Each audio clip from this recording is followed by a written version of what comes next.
चलिए, so we'll start with the first topic of first unit, that is money. What is money? How it get evolved? Evolution हुआ कैसे? What are the function and classification? We'll do it in the next class. ठीक है?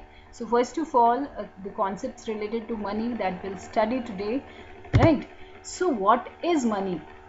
Money is something that is used as a medium of exchange which is universally accepted, right? See, now people are coming and I have to again and again stop the screen sharing, and then is basically a medium of exchange, right? That is used, that is universally acceptable in an economy by the seller and by the creditors, right? For the payment of goods and services, for the payment of debts. दोनों चीज़ों के लिए, चाहे डेप्ट का payment के लिए creditor के द्वारा, चाहे गुड्स एंड सर्विसेज के बदले में सेलर के द्वारा एक्सेप्टेबल, यूनिवर्सली एक्सेप्टेबल होता है, ऐसी भी कोई भी चीज़ को हम मनी बोलते हैं, ठीक है? Which is widely used and accepted in transaction, जहाँ पे कि transfer of goods and services होता है from one person to another person. That means basically एक मीडियम ऑफ एक्सचेंज है money, right? Now, before knowing going into the deep down into the topic concerning this money and other things related to that, we will get to know certain concepts. ठीक है? इसमें ये क्या क्या है, barter system क्या होता है, right? What are the inconveniences that is related to the barter system? इसका definition क्या है, फंक्शन क्या है, क्लासिफिकेशन क्या है, ये सारे हम लोग करेंगे later on, right? So barter system क्या होता है? बार्टर सिस्टम को हम लोग क्यों पढ़ रहे हैं अभी मनी के लिए? क्योंकि जब मनी एग्जिस्टेंस में नहीं आया था, करेंसी एग्जिस्टेंस में नहीं आई थी, तो हम लोग उस टाइम पे बार्टर सिस्टम ही प्रेवेलेंट था, है ना? इफ वी लुक हिस्टोरिकली, तो बैकग्राउंड में देखें तो हम लोग बार्टर सिस्टम ऑफ एक्सचेंज का यूज करते थे for exchange of goods and services, right?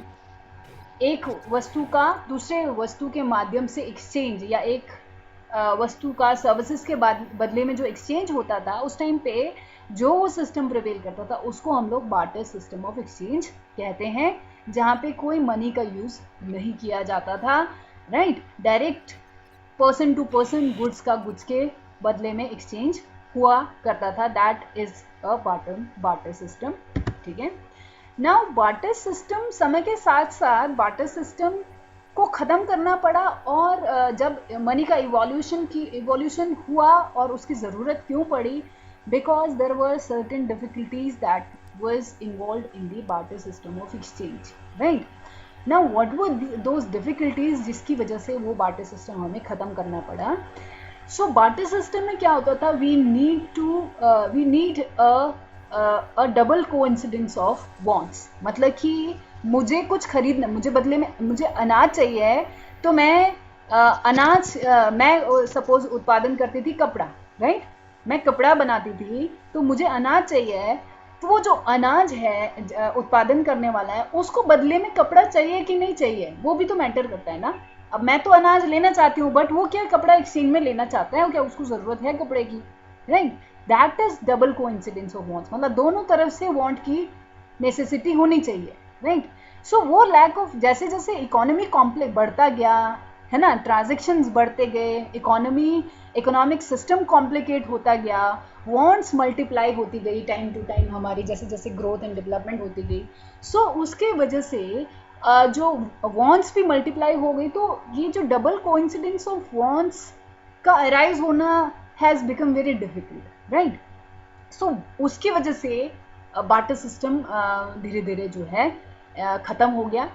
फिर दूसरी डिफिकल्टी जो बार्टर सिस्टम में था, that is lack of a common measure of value. अब जैसे सपोज मैंने कपड़ा उत्पादन किया, है ना, तो कपड़ा है मीटर्स के टर्म में, है ना, मीटर के उसमें मापते हैं हम उसको. और दूसरा जो किसान है, उसने अनाज उत्पादन किया कि ना, अनाज के लिए हम लोग मापने का कोई और, उसका मेजर ऑफ वैल्यू कुछ और है, राइट। बट एक कॉमन मेजर ऑफ वैल्यू दोनों के बीच में कि मैं 1 किलो अनाज के लिए या 1 बोरी अनाज के लिए कितना मीटर कपड़ा दूं, उस कॉमन मेजर ऑफ वैल्यू की उस टाइम पे कमी थी बार्टर सिस्टम ऑफ एक्सचेंज में। वो डिपेंड करता था कि बार्गेनिंग पावर किसकी कितनी स्ट्रांग है। जब सपोज जैसे कि मेरे को कपड़े की मेरे को अनाज की बहुत ज़रूरत है, बट उस किसान को उतनी ही ज़्यादा कपड़े की ज़रूरत नहीं है, तो यहाँ पे बार्गेनिंग पावर स्ट्रांग किसकी ज़्यादा है, किसान की। तो वो किसान बोलता था कि मैं 1 किलो अनाज के बदले आपको ज़्यादा मीटर ऑफ कपड़ा आज देना पड़ेगा, क्योंकि मेरे को तो ज़रूरत नहीं है, आपको ज़रूरत। सो दैट, ठीक है। तो ये क्यों प्रॉब्लम, डिफिकल्टी क्यों आई, क्यों जो डिस्प्यूट क्यों आया, क्योंकि कॉमन मेजर ऑफ वैल्यू की कमी होती थी इस सिस्टम में, राइट। सो ये एक डिफिकल्टी इन्वॉल्व थी बार्टर सिस्टम ऑफ एक्सचेंज के साथ। देन जो तीसरी डिफिकल्टी थी that there is a lack of store of value. Now हम लोग जो भी उस टाइम पे कमोडिटीज या फिर वेल्थ के जो भी होता था उस टाइम पे, चाहे वो होता था कमोडिटीज के टर्म्स में होता था, वो कैटल के टर्म में होगा, ये वो अनाज के टर्म में होगा, कपड़े के टर्म में होगा, राइट। सो उसकी स्टोरेज की समस्या बहुत ज़्यादा थी, क्योंकि वो कमोडिटी की टर्म है तो पहले तो स्पेस बहुत ज़्यादा चाहिए, है ना, स्पेस बहुत ज़्यादा चाहिए। दूसरा, जो वस्तुएं और जो एनिमल्स हैं वो पेरिशेबल हैं, टाइम के साथ ख़त्म भी हो जाएंगे, है ना, ख़राब भी हो जाएंगे। फिर पेरिशेबल है, और दूसरा उनकी क्वालिटी सेम नहीं रहेगी। आज क्वालिटी अच्छी है, अगले कल तक क्वालिटी, या अगले 2 हफ्ते या 2 महीने या 1 साल के बाद वो क्वालिटी पुअर हो जाएगी उसकी, क्योंकि नाशवान है चीज़, है ना। तो वो क्वालिटी सेम नहीं रहती, अगेन डिस्प्यूट है, राइट। देन दूसरा, फिर ये जो स्टोरेज कैपेसिटी बहुत ज़्यादा होनी चाहिए, वो मैंने बता दिया। फिर तीसरा, इनको मेंटेनेंस चार्जेस बहुत ज़्यादा है। अब जैसे कैटल है, कैटल को फीडिंग एक्सपेंसेस बहुत ज़्यादा रहेंगे उसके लिए, right. So there was a lack of store of value under the barter system of exchange. ये भी एक डिफिकल्टी थी। फिर इसी से रिलेटेड एक और प्रॉब्लम क्या थी कि there is difficulty in transfer of value. अब एक स्थान से दूसरे स्थान ले जाना, तो अब मुझे क्या करना पड़ेगा। अब मुझे सपोज मेरे को किन्नौर छोड़ के सोलन में सेटल होना है, तो मुझे पहले किन्नौर में सारी वस्तुएं अपनी बेचनी पड़ेगी, वो खरीदार मिलेगा नहीं मिलेगा, है ना। वो फिर मुझे मिल भी जाएंगे, चलो मैंने वहाँ पे एक्सचेंज कर दिया, मुझे मिलेगा तो वो गुड्स के फॉर्म में ही मिलेगा, या एनिमल्स या कैटल के रूप में मिलेगा। अब उनको एक स्थान से दूसरे स्थान कैसे शिफ्ट करना, है ना, बल्कि हो जाएगा। दूसरा, कई तो ट्रांसफर करते करते कई तो पेरिशेबल हैं, तो नाशवान होंगे, तो वो खत्म हो जाएंगे, क्वालिटी पुअर हो जाए, डिटोरेट हो जाएगी अगेन दोबारा से। और तीसरा, उनको कैरी करना डिफिकल्ट होता था इतनी दूर, राइट। सो ये ट्रांसफर ऑफ वैल्यू की भी डिफिकल्टी थी under the barter system of exchange. Then payments in future payment, deferred payment इसको बोलते हैं हम। डेफर्ड पेमेंट जैसे आजकल पॉसिबल है कि हमने लोन ले लिया, है ना, बैंक से लोन ले लिया, या आपने किसी रिश्तेदार से लोन ले लिया, बोला उसको हम इतना वैल्यू, इतना रेट ऑफ इंटरेस्ट के साथ आपको फ्यूचर, क्योंकि अभी करेंसी के टर्म्स में पॉसिबल है। बट पहले जब बार्टर सिस्टम ऑफ एक्सचेंज में तो गुड्स के माध्यम से, सो अब हम बोलेंगे कि कल को पे करेंगे, तो वही आप, आज मैं 1 किलो अनाज ले जा रही हूँ, कल दे दूंगी, तब तक तो उसकी वैल्यू और क्वालिटी में डिफरेंसेस आ सकते हैं, वो एक डिस्प्यूट का कारण है ना। और दूसरा, जो पेरिशेबल है, इस वजह से भी वो चीज़ अगेन डेफर्ड पेमेंट उसका करना मुश्किल है, राइट। सो ये सारी difficulties barter system of exchange के अंदर पाई गई, राइट। सो जिसकी वजह से यही सारे दोबारा से आ गई हुई हैं, है ना। और एक और जो पॉइंट यहाँ पे मैंने लिखा है, इंडिविजिबिलिटी ऑफ सर्टेन गुड्स, है ना। अब मैंने एक्सचेंज करना है, सपोज मेरे पास एक हॉर्स है और जो दूसरा इंसान है उसके पास 2 शीप है ना, और हम दोनों को एक्सचेंज तो करना है, ठीक है, want double coincidence of want भी हो गया। नाउ वो कह रहा है कि मैं बोल रही हूँ कि मुझे एक हॉर्स के मुझे एक ही शीप चाहिए। अब मैं एक हॉर्स के बदले में 2 शीप की वैल्यू है, तो मुझे चाहिए एक ही शीप, तो मैं पूरा हॉर्स को हम डिवाइड करके तो नहीं दे सकते, 2 टुकड़ा उसको बना के तो नहीं दे सकते। So that is indivisibility of certain goods, right. So ये सारी प्रॉब्लम्स और डिफिकल्टीज बार्टर सिस्टम में होने के कारण धीरे धीरे बार्टर सिस्टम ऑफ एक्सचेंज ये इस मॉडर्न इकोनॉमी में वो खत्म हो गया, क्योंकि इकोनॉमिक सिस्टम भी बहुत ज़्यादा कॉम्प्लेक्स हो गया, क्योंकि पहले लोगों की वांट्स बहुत कम होती थी, डिज़ायर बहुत कम होती थी लोगों की। तो क्योंकि मतलब वो लोग सेल्फ डिपेंडेंट कम्युनिटीज़ होती थी, ठीक है, उस वहीं पे हम लोग अपनी वांट्स सेटिस्फाई कर लेते थे। फिर जब लोगों ने मोबिलिटी बढ़ी, लोगों की इकोनॉमी धीरे धीरे बढ़ती गई, जनसंख्या धीरे धीरे बढ़ती गई, वांट्स धीरे धीरे बढ़ते गए, तो वो कॉम्प्लेक्सिटीज़ जो आ गई, जिसकी वजह से बार्टर सिस्टम इतना प्रेवलेंट फिर नहीं रहा, एग्जिस्टेंस में ही नहीं रहा अब तो, राइट। सो उसके बाद मनी का इवोल्यूशन ज़रूरी हो गया इस बार्टर सिस्टम की डिफिकल्टी की वजह से, right. So let me is what money does. Walker ने कहा कि money is what money does, right? Then Robertson has given the definition that commodity which is used to denote anything, ठीक है, is widely accepted in payment for goods or in discharge of any other business obligation, right? Robertson का definition है that commodity, कोई भी commodity जो कि हम लोग जो कि वाइडली एक्सेप्टेड है फॉर पेमेंट किसकी, गुड्स की पेमेंट के लिए। दूसरा, जो भी business obligation in the sense कि हम लोगों को लेबर को वेजेस देने हैं, लैंडलॉर्ड को रेंट देना है, क्रेडिटर को डेप्ट वापस करना है, राइट, वो सारे discharge of other business obligation का मतलब ये है।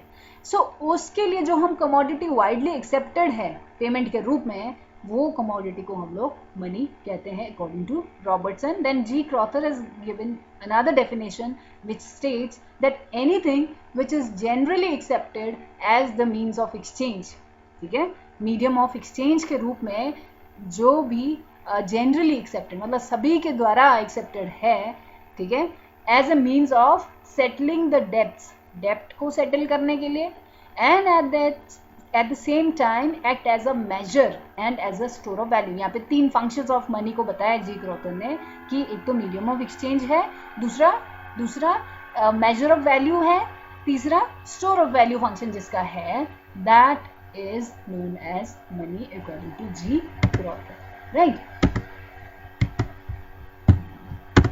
Okay, now when we see these definitions, different kind of definitions, अभी तो मैंने यहाँ पे सिर्फ 3 ही पढ़े, तो there is no commonly acceptable definition of money, ठीक है। कई लोग कहते हैं कि पेमेंट ऑफ गुड्स के एंड सर्विसेज के लिए या सेटलमेंट ऑफ डेब्ट के लिए जो जनरली एक्सेप्टेबल हो वो मनी है। कई कहते हैं जो ये 3 फंक्शन परफॉर्म करे, that is medium of exchange, major of value, store of value, वो मनी है।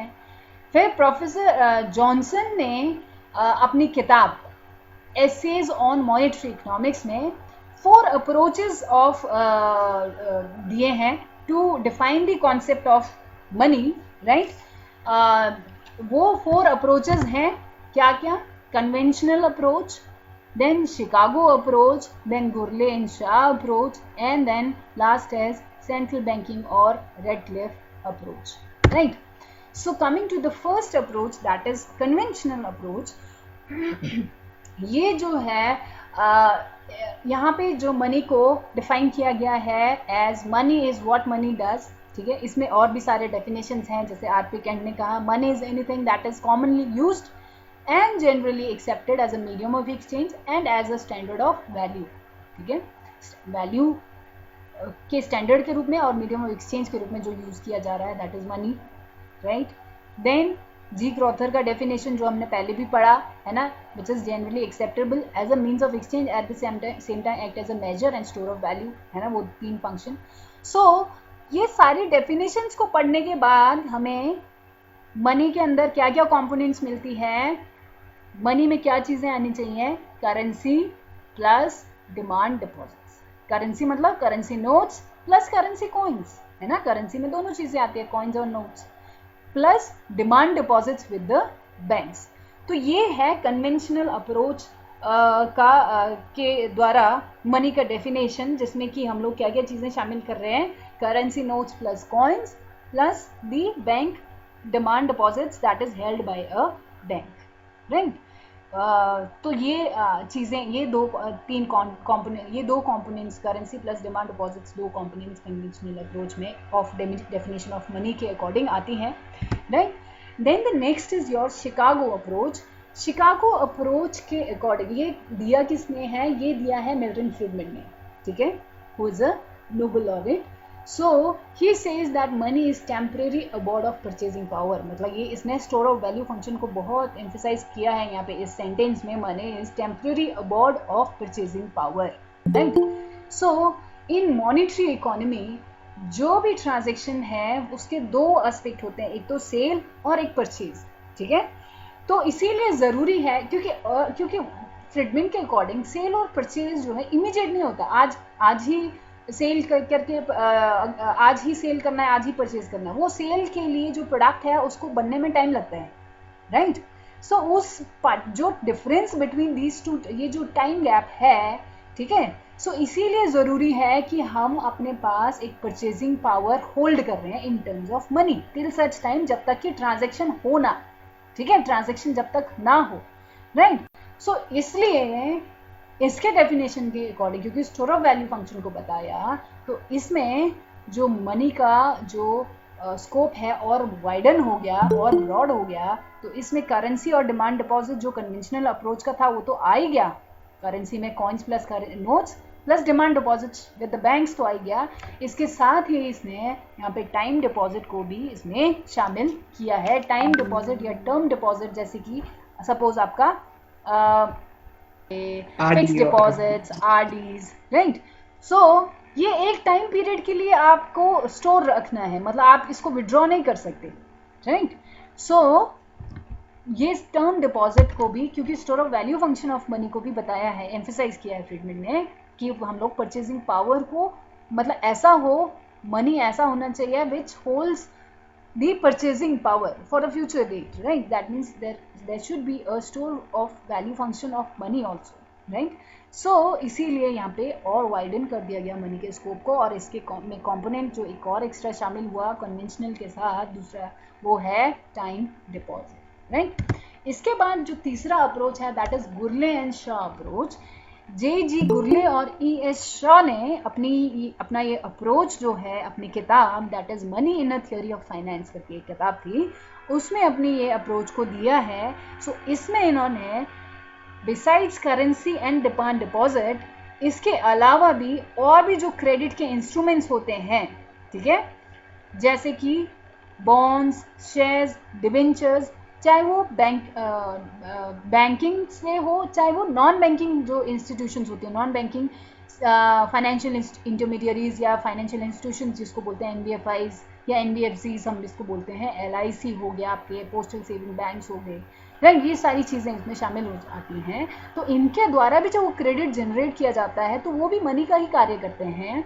तो इसलिए इसमें currency, demand deposit, time deposit तो आता ही आता है, उसके अलावा भी सेविंग बैंक डिपॉजिट, ठीक है, shares, bonds, debentures etcetera things भी इसमें शामिल किए जाने चाहिए, क्योंकि ये भी उतनी ही लिक्विड होती है मनी की ही तरह. इसमें भी एक लिक्विडिटी का कैरेक्टर होता है मनी के ही तरह. सो इसलिए इन सब चीज़ों को भी मनी में शामिल किया जाना चाहिए. तो इन्होंने और कॉन्सेप्ट ऑफ मनी को वाइडन किया, ठीक है, इस तरह से. देन द नेक्स्ट और the last approach that of definition of defining money is the central banking और रेडक्लिफ अप्रोच. सो इस अप्रोच के अकॉर्डिंग यहाँ पे जो एनबीएफआई के द्वारा और अनऑर्गेनाइज्ड इंस्टीट्यूशंस, एक तो होती है ना ऑर्गेनाइज्ड है, एलआईसी या आपका पोस्टल बैंक जो सर्विसेज मिलती हैं वो सारी ऑर्गेनाइज सेक्टर में आ जाती हैं. अनऑर्गेनाइज्ड हो गया आपके मनी लेंडर्स हो गए गांव में, या जमींदार हो गया जो आपका लेंडिंग का कार्य करता है. सो वो अनऑर्गेनाइज्ड इंस्टीट्यूशंस के द्वारा भी जो क्रेडिट एक्सटेंड किया जाता है वो भी मनी सप्लाई को एक्सटेंड करती हैं और बढ़ाती हैं. सो इसलिए इनके अकॉर्डिंग इस चीज़ को भी इसमें शामिल किया जाना चाहिए. तो इन्होंने और ब्रॉडर कॉन्सेप्ट दिया मनी का, जिसमें कि currency, demand deposit, time deposit, saving deposit, shares, bonds, securities and credit from unorganised sector भी इसमें शामिल हो जाता है, राइट. सो जो गुरले एंड शॉ अप्रोच है, गुरले एंड शॉ अप्रोच में इन्होंने हर एक का जो है जो भी इन्होंने जो पिछले इसमें अपने जो कंपोनेंट्स दिए थे, शेयर्स, बॉन्ड्स, है ना, सेविंग बैंक डिपॉजिट। इसके लिक्विडिटी को भी बताया था कि कितना लिक्विडिटी इनमें कितना परसेंट, मतलब कि वेटेज दे दिया था लिक्विडिटी कितना होगा, मतलब कि क्योंकि एक असेट को जैसे कि शेयर है, बॉन्ड है या टाइम डिपॉजिट है, ठीक है, उसको लिक्विड 100% वो लिक्विड नहीं होता, उसको लिक्विड करने में टाइम लगता है। सो उसके अकॉर्डिंग उन्होंने वेटेज दे दिया, जैसे कि बॉन्ड्स और डिबेंचर्स को इन्होंने 65% वेटेज दे दिया, है ना, सेविंग बैंक डिपॉजिट्स को इन्होंने 88% जो है वेटेज दे दिया, टर्म डिपॉजिट को इन्होंने 100% वेटेज दे दिया, राइट, क्योंकि इसमें नॉन लिक्विड कैरेक्टर भी थोड़े से पाए जाते हैं इस वजह से इनमें, राइट। सो इसके बाद सेंट्रल बैंकिंग अप्रोच में इस तरह का कोई वेटेज यहाँ पे नहीं दिया गया है, right. So that is the only difference यहाँ पे। और इसके साथ ही इन्होंने क्रेडिट फ्रॉम अनऑर्गेनाइज सेक्टर को भी इसमें शामिल किया है। सो ये थे 4 definitions, 4 approaches of defining money, right, जो कि जॉनसन ने दिया था। इसके बाद now how money get evolve, money का इवोल्यूशन कैसे हुआ, मनी आया कैसे, मनी की उत्पत्ति कैसे हुई now, right. So coming to the evolution, आप यहाँ पिक्चर में देख रहे हो कि जब बार्टर सिस्टम प्रेवलेंट था तो there was a money which was prevalent was the commodity money, ठीक है।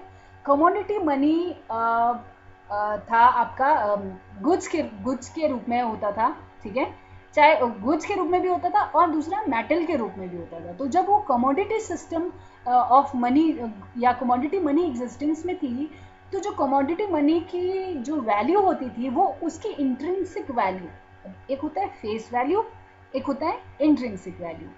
इंट्रिंसिक वैल्यू मतलब कि उसकी एक्चुअल वैल्यू, मतलब वो मनी के रूप में नहीं यूज किया जाएगा तब भी उसकी उतनी ही वैल्यू है, that is the intrinsic value. Face value मतलब कि जैसे कि आजकल नोट में फेस वैल्यू कुछ और है, इंट्रिंसिक वैल्यू 0 है या कम है, बहुत कम है, इंट्रिंसिक वैल्यू कम होती है। जैसे कि पेपर करेंसी में पेपर ही है ना, और तो कुछ नहीं है, पीस ऑफ पेपर ही है, तो उसकी इंट्रिंसिक वैल्यू तो बहुत कम है, बहुत ही कम है। बट उस पर लिखा होता है 2000 रुपए का नोट, जिसकी वजह से उसकी फेस वैल्यू बहुत ज्यादा है, मतलब 2000 के बराबर वो कार्य कर रहा है। बट कमोडिटी मनी जब प्रेवलेंट था तो उसकी इंट्रिंसिक वैल्यू के बराबर ही उसकी फेस वैल्यू भी होती थी, राइट। सो वो चाहे वो मेटल्स के फॉर्म में हो, चाहे वो कमोडिटीज के फॉर्म में हो, राइट। आगे एक और पिक्चर है, उसमें मैं दिखाऊंगी कि क्या क्या किस तरह की कमोडिटीज को यूज किया जाता था for in the form of money उस time, historically if we look, है ना। तो उस तरह की मनी जो है कमोडिटी मनी प्रेवलेंट थी उस टाइम पे। देन उसके बाद मेटल कॉइन्स एग्जिस्टेंस में आए, जब मेटल कॉइन्स जब आए तो उससे पहले जो है गोल्ड, सिल्वर, इनको जो है उनके वेटेज के बारे में लोग इनडिफरेंट थे, इग्नोरेंट था, उस टाइम पे पता नहीं था। फिर धीरे धीरे जब वेट पता चला तो फिर उसके वेट उसके ऊपर इंस्क्राइब करके उसके ऊपर उसकी वैल्यू लिख दी जाती थी। तो इस तरह से मेटल कॉइन्स फिर एग्जिस्टेंस में आए, राइट। फिर धीरे धीरे वो मेटल्स के साथ भी, मेटल को एक जगह से दूसरी जगह ले जाना, है ना, फिर बीच में ट्रेडर्स को चोरी चकारी होती थी। तो फिर धीरे धीरे पेपर मनी एग्जिस्टेंस में आया। पेपर मनी कैसे एग्जिस्टेंस में आया, जो ट्रेडर्स थे जब वो एक स्थान से दूसरे स्थान जाते थे तो उनको डर होता था, एक तो फिजिकली कैरी करना मुश्किल था, दूसरा फिर डकैती का डर था। तो वो लोग क्या करते थे, मनी लेंडर्स के पास जाके वो अपना मेटल कॉइन्स स्टोर कर देते थे और उनसे एक पेपर में लिखवा के ले लेते थे कि इतने वैल्यू ऑफ करेंसी आपके पास है, और दूसरी जगह जहाँ वो जाते थे डेस्टिनेशन में जाके वो लोग वो पेपर को प्रेजेंट कर देते थे और वहाँ से दूसरे ट्रेडर से ही, दूसरे मनी लेंडर से उतना ही अमाउंट ऑफ मेटल कॉइन्स निकाल लेते थे। सो इस तरह से वो transfer of value of money होता था। तो वो पेपर मनी, वो इस तरह से पेपर मनी धीरे धीरे उसी को पेपर मनी के रूप में यूज किया जाने लगा। बट एक्चुअल में तो पेपर मनी एग्जिस्टेंस में कब आया बताना मुश्किल है, बट कहते बट 11th सेंचुरी में आई थिंक चाइना में सबसे पहले मनी का इवोल्यूशन, पेपर मनी करेंसी का इवोल्यूशन हुआ है, राइट। सो फिर पेपर मनी भी कई तरह के हैं, कन्वर्टेबल, इनकन्वर्टेबल, वो सारा हम बाद में पढ़ेंगे, ठीक है, धीरे धीरे, अभी बहुत सारी चीज़ें आएगी। देन प्लास्टिक कार्ड जो आजकल हम लोग यूज़ कर रहे हैं, बहुत फ्रीक्वेंटली यूज़ करते हैं, दैट इज़ आपका ATM कार्ड और that is known as debit card और क्रेडिट कार्ड, ठीक है। ये हो गया अब आपके प्रेजेंट सिनारियो में जो मनी का फॉर्म है, plastic cards. Then there is electronic money, है ना, पेटीएम हो गया, आप भीम ऐप में यूज करते हैं, आप गूगल पे यूज करते हैं, ये सारे इलेक्ट्रॉनिक फॉर्म ऑफ मनी है। Then there is cryptocurrency. Cryptocurrency bitcoin आपने सुना होगा, है ना। सो ये क्या है, एक डिजिटल करेंसी है, डिजिटल करेंसी, है ना। और ये जो है कंप्यूटर एल्गोरिदम के बेसिस पे डेवलप हुआ है, और ये इसका फिजिकल रूप में ये अवेलेबल नहीं होता है, ठीक है। ये इसीलिए इसको एक वर्चुअल करेंसी मानते हैं हम लोग, और सबसे पहले जो एग्जिस्टेंस में आया था ये 2009 में आया था, ठीक है। सो ये है over a period of time कि मनी किस तरह से इवॉल्व हुआ है, ठीक है, और प्रेजेंट सिनारियो में किस तरह का मनी भी यूज़ किया जाता है। पेपर करेंसी तो है ही सर्कुलेशन में, उसके अलावा भी plastic card, electronic money system और क्रिप्टो करेंसी, ये सारी चीज़ें भी है, राइट। क्रिप्टो करेंसी का एक एग्जांपल मैं आपको, जैसे कि हम लोग मॉल्स में जाते हैं आप लोग, तो वहाँ पे देखते होंगे कि हम लोगों को लाइफस्टाइल में जाते हैं, या कहीं पैंटलून्स में जाते हैं, या कहीं और जाते हैं, तो हम लोगों को बोलते हैं कि आपने इतने शॉपिंग पे इतने पॉइंट्स अर्न किए हैं, तो वो कहीं और उन्हीं के चेन में कहीं हम लोग और जाके किसी दूसरे लाइफस्टाइल में या किसी दूसरे पैंटलून की शॉप में जाके हम लोग वो मनी अगली बार में हम लोग उसका उतने पॉइंट्स जो अर्न किए उसकी जो भी वैल्यू होगी, उसकी मनी की जितने भी वैल्यू होगी उन पॉइंट्स की, उसके बराबर हम लोग और एक्स्ट्रा शॉपिंग कर सकते हैं, है ना।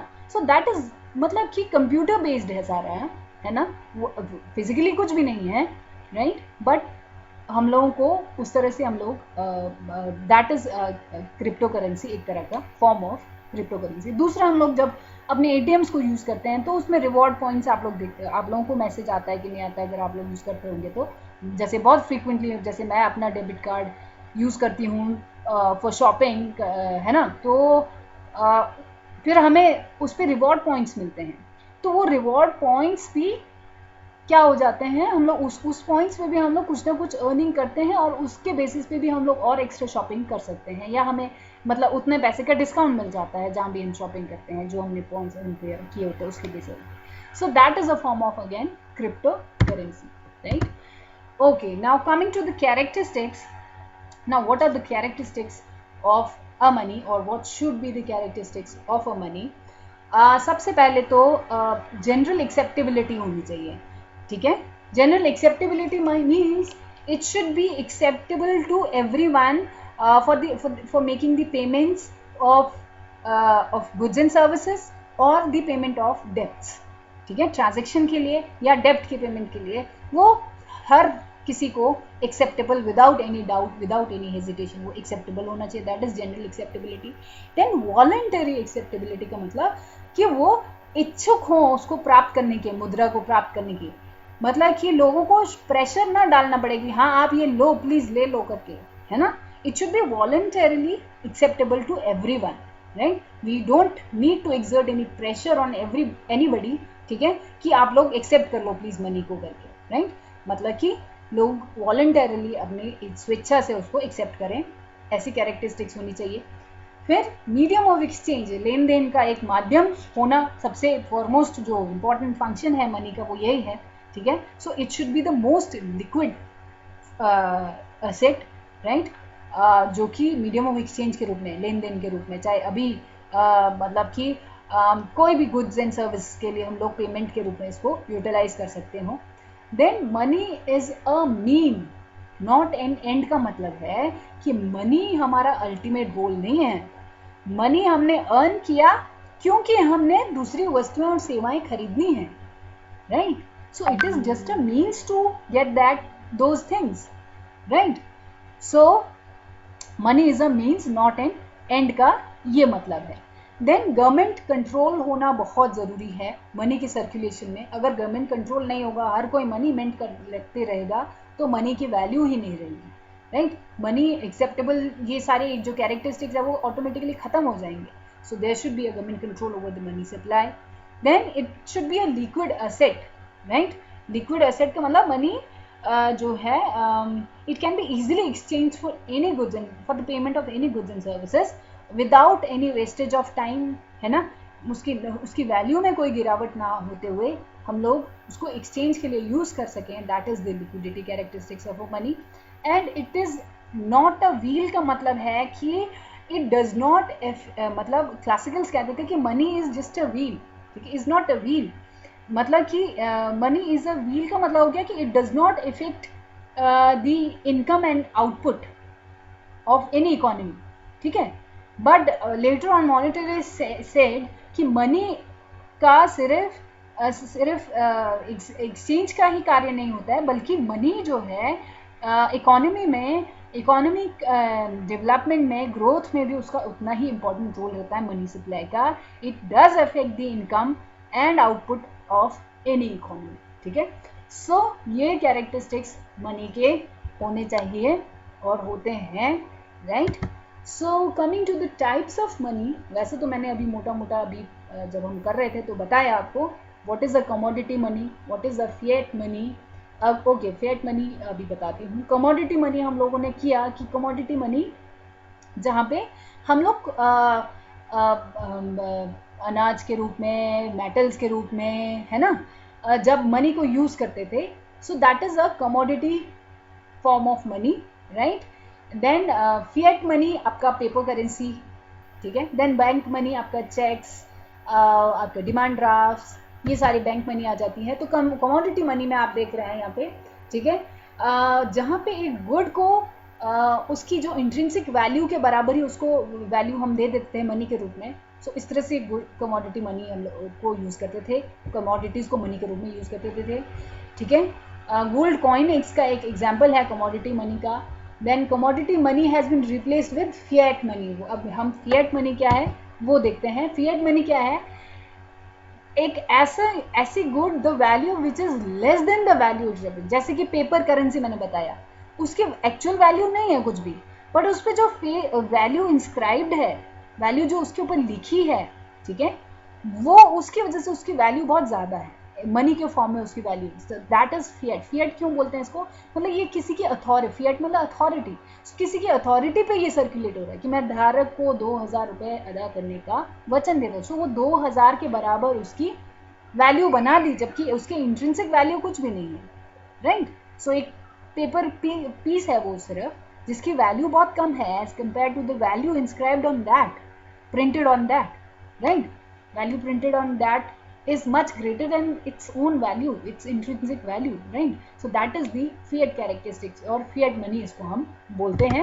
then the bank money, जहाँ पे जो बैंक्स हैं डिपॉजिटर्स के डिपॉजिट्स के ऊपर चेक विड्रॉ करके, राइट, देते हैं। सो इस तरह से जो है मनी का सर्कुलेशन इकोनॉमी में बढ़ जाता है। जब ये हम क्रेडिट क्रिएशन कमर्शियल बैंक या थर्ड यूनिट में जाएंगे तब ये आपको समझ आएगा ये सारे और अच्छे से। तो इसमें demand draft, cheques, credit card, debit card, ये सारी चीज़ें इसमें आ जाती हैं जो कि मनी की सप्लाई को और इन्हांस करती हैं और बढ़ाती हैं, राइट। सो ये एग्जाम्पल हैं बैंक मनी के।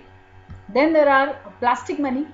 प्लास्टिक मनी हो गया जो कि हार्ड प्लास्टिक कार्ड के रूप में, जैसे कि आप देख रहे हैं पिक्चर में, है ना, डेबिट कार्ड, क्रेडिट कार्ड के रूप में हम लोग इसको यूज़ करते हैं, right. So that is plastic money, ठीक है। So these are the types of money जो कि मैंने बताया ना, commodity money, iron, copper, brass, wine, corn, salt, horses, sheep, goat, है ना, टीथ ऑफ एन एनिमल, है ना, और feathers, glass, silver, gold, knives, pots, pitch, rice, cows, paper, cigarette etcetera के रूप में हम लोग, प्लेइंग कार्ड्स, लेदर ऑल्सो, है ना। So these are certain kind of commodity money which were being used earlier. आज के लिए सो